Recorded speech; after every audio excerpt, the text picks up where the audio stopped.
حیدرآباد کے علاقے گچی باولی میں پیش آئے ایک دردناک سڑک حادثے میں 3 لوگوں کی موت کی خبر ہے۔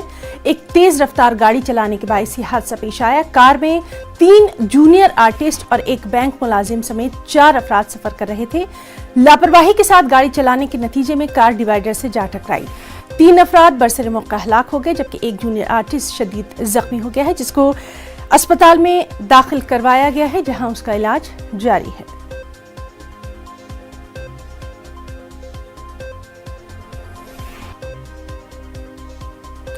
کانپور کی عدالت نے بار ایسوسی ایشن کے الیکشن کی منسوخی کے اعلان کے بعد حالات کشیدہ ہو گئے ہیں۔ بار ایسوسی ایشن کے انتخابات کی منسوخی کے اعلان کے بعد نامعلوم افراد نے فائرنگ کر دی۔ اس کے نتیجے میں 2 وکیل شدید طور پر زخمی بتائے گئے ہیں۔ زخمیوں کو ہالٹ اسپتال منتقل کیا گیا ہے۔ گوتم دت نامی وکیل کے پیٹ پہ گولی لگی ہے۔ زخموں کی تاب نہ لا کر علاج کے دوران گوتم دت کی موت ہو گئی۔